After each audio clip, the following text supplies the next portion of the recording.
The Senate floor buzzed with anticipation as the clock struck 7 p.m. Eastern Time on Monday, March 31, 2025. Senator Cory Booker, a man known for his eloquence and passion, took to the floor. This was no ordinary speech. This was a stand for the soul of America. Booker pledged to speak for as long as his body would allow. His purpose? To protest the actions of the Trump administration. He believed the nation was at a crossroads. Booker's decision to launch into this marathon speech signaled a deep unease within the Senate. The Trump administration, newly inaugurated for a second term, had begun enacting policies that many found alarming. These policies, shrouded in controversy, sparked protests across the nation. Booker, with his unwavering moral compass, felt compelled to make his voice heard. His voice resonated with a sense of urgency. The nation, he argued, was facing a crisis of conscience. Booker's speech served as a potent reminder of the Senate's role as a check on executive power. With every word, he aimed to galvanize opposition and awaken the nation's conscience. The Trump administration's early actions in 2025 sent shockwaves through the country. A series of executive orders issued in rapid succession targeted environmental protections, voting rights, and immigration.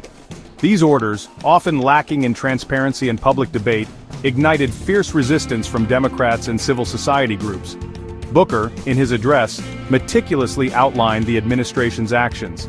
He highlighted the potential consequences of these policies, arguing that they disproportionately harmed vulnerable communities. His words dripped with a mixture of anger and sorrow. Anger at what he perceived as an assault on American values and sorrow for the human cost of these policies. While not technically a filibuster designed to block legislation, Booker's marathon speech served a crucial purpose. It kept the Senate floor active, shining a bright light on the administration's actions. By refusing to let the Senate proceed with business as usual, Booker aimed to force a national conversation about the direction of the country. His speech, carried live on cable news networks, became a rallying cry for those who opposed the Trump agenda. Booker's words tapped into a deep well of anxiety and frustration felt by many Americans. A central theme of Booker's speech was the potential for deep cuts to Medicaid, the federal health insurance program for low-income Americans. Congressional Republicans, emboldened by the president's support, were pushing for drastic reductions in Medicaid spending as part of a larger effort to balance the budget. Booker railed against these proposed cuts, arguing that they would have devastating consequences for millions of Americans. He invoked the memory of the late Senator John McCain, a Republican who famously cast a dramatic thumbs-down vote in 2017 to derail a previous attempt to repeal the Affordable Care Act. McCain's vote, Booker argued, was a testament to the importance of protecting health care for vulnerable Americans, a principle that transcended partisan politics. Booker's focus on Medicaid resonated deeply with his Democratic colleagues. Many of them represented states with large populations of Medicaid recipients, and they shared Booker's concerns about the potential impact of the proposed cuts. Throughout his speech, Booker yielded the floor to his Democratic colleagues, allowing them to ask questions and make their own impassioned pleas in defense of Medicaid. This back and forth between Booker and his colleagues transformed the Senate floor into a forum for debate about the fundamental role of government in providing a safety net for its citizens.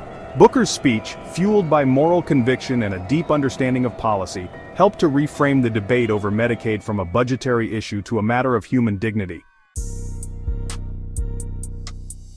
Booker's marathon speech was not without precedent. The Senate has a long and storied history of marathon speeches, often used as a tactic to draw attention to important issues or to delay votes on controversial legislation. One of the most famous examples was Strom Thurmond's 24-hour and 18-minute filibuster against the Civil Rights Act of 1957. While ultimately unsuccessful, Thurmond's filibuster helped to galvanize opposition to civil rights legislation. In recent years, senators like Jeff Merkley, Chris Murphy, Rand Paul, and Ted Cruz have all engaged in extended speeches on the Senate floor.